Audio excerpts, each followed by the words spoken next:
I fly now! So around the end of February, we're getting the original trilogy added to Supremacy and Co-op for Star Wars Battlefront 2. Those being my two favorite game modes, this has me really excited. I look forward to seeing what they do with places like the Death Star, or Endor, Hoth, Yavin, Mos Eisley.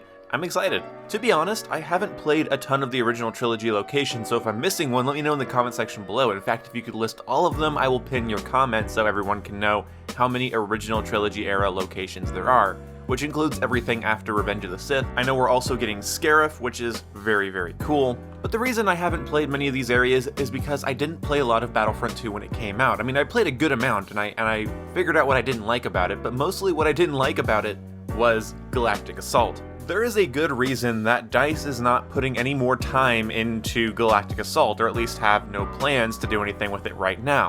It is really not that good of a game mode, in my opinion. It is why I didn't like the game, even when it first came out. So in case you're saying, well, it's not new player friendly, when I was playing it, everybody was a new player. The fact is, Galactic Assault, in my opinion, would only be good with stricter hero limits and a slightly longer respawn delay. And the reason I say that is because Galactic Assault was such a cluster when the game came out, I just thought the game was random, chaotic, skillless nonsense. Something I don't feel when I play Supremacy, and I think that's not because Supremacy is easier on noobs, which I think is something that even DICE has said. I think it's because Supremacy is just a better game mode. The only thing that Supremacy is missing for me is aerial combat. I really wish that Supremacy would allow me to take flight in an X-Wing or an ARC 170 or a Hyena Bomber. I really wish I could, because that's the only thing that keeps it from feeling like all-out war. But Supremacy limits the amount of heroes on option and the amount of heroes that are on the play space at once. I played a match of Galactic Assault on Crate, and I hated it because I just kept coming across heroes and villains.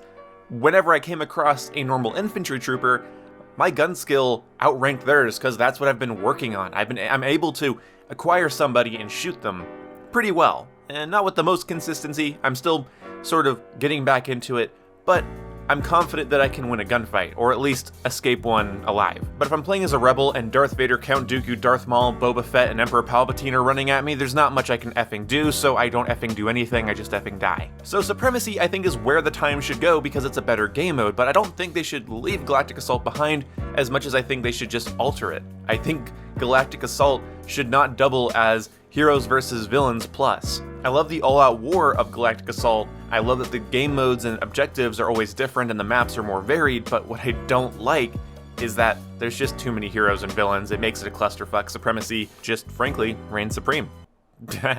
In all seriousness, though, the original trilogy coming to Supremacy has a little bit of a shadow over it, because apparently the original trilogy Supremacy game mode won't have any capital ship phase. And that's one of my favorite parts of it. Now, there's a good side to this, and I'll get to that in a minute, but this has left me sort of feeling like the game mode will be rushed in some way. I've already noticed that there's no docking animation for the sequel trilogy Supremacy, and it hasn't been mentioned in any patch notes, so that is a little bit weird to me. I feel like they put a ton more work into Supremacy when it came to the Clone Wars era, but I was really hoping that if I win as a rebel, I get to then, storm a Star Destroyer. That sounded like a lot of fun. But now that I know that's just not happening, I'm very let down, and this leads me to believe that they are either spreading themselves thin by also adding a new map, Scarif, into the mix, which I imagine takes a good amount of development time and some manpower. They can't just port Scarif over, they have to make it work for multiplayer, and that is going to take some work. Also, it has to be optimized for online play. So maybe that's why they decided we're not going to do capital ships, we're going to add original trilogy to Supremacy, but also add Scarif in as well for some Rogue One love. And to be honest, I will be a little bit disappointed if Jyn Erso and Krennic are the hero and villain with Scarif. If they do add a hero and villain with Scarif, I really hope it's not them. I don't know, I feel like they're kind of boring. I honestly hope they add Rebels characters like Sabine, or an Inquisitor, or Callus. Something like that would be pretty cool.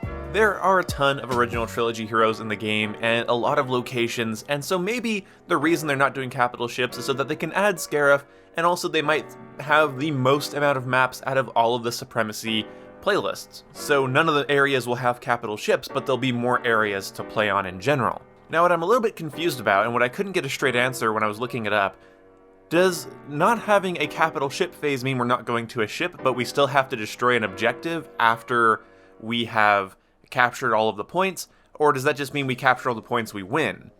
So, I said there would be a good side to this, and I think there is. My only problem with Supremacy is it goes on for a long time. I like long matches, but sometimes Supremacy just feels like it drags hard, and sometimes I feel like I just want the game to end, win or lose. And sometimes I even see my teammates sort of begging for death. They sort of just stop defending the objective, they're just goofing off, because they want the game to end. When you have a match that goes on so long that people don't want to defend their own objective because it means the game will go on longer if you win, then people will sort of like throw in the towel and be like, okay, this match has already gone on for like 30 minutes, I'm done. So no capital ship phase, no attack and defend stage at the end of the conquest phase.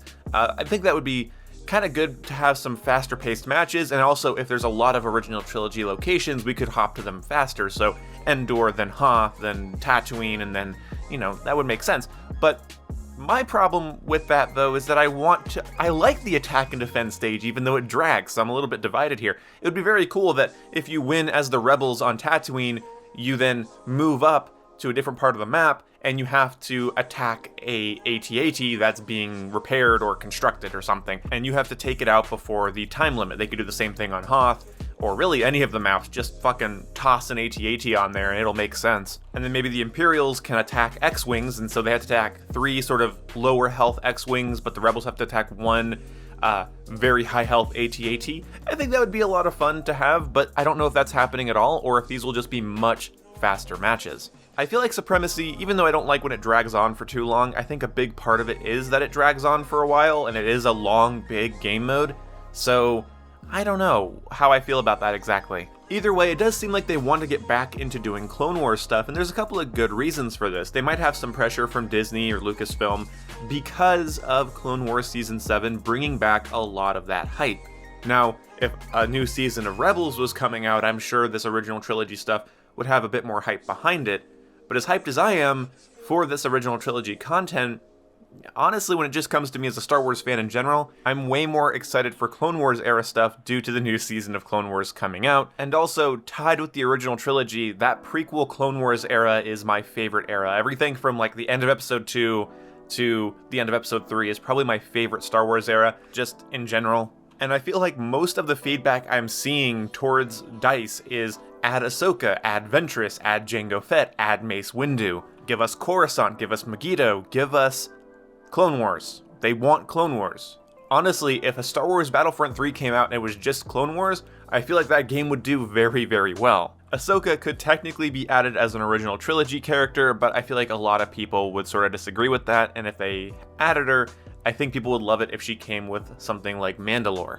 I personally feel like original trilogy fans are getting kind of shafted here, because unless DICE can compensate for the lack of capital ships in Supremacy when it comes to the original trilogy, then I feel like people are going to feel like the original trilogy is playing second fiddle to the sequel and prequel era. While I personally think the prequel era, Clone Wars era, is way better for a video game than the original trilogy or the sequel trilogy, the original trilogy deserves just as much work as the sequel trilogy and prequel trilogy got, but the thing is, all of the player feedback is screaming for Clone Wars. If you're one of those people that thinks that everything except the original trilogy can die, then I feel bad, because you're kind of getting shafted, and then, you know, petty little Gen Zers like myself that grew up with Clone Wars in the prequel era and loved them just as much as the original trilogy are getting all hyped, while the original trilogy doesn't really get the recognition that I think it does deserve in a game that's about Star Wars. The original trilogy being the heart of Star Wars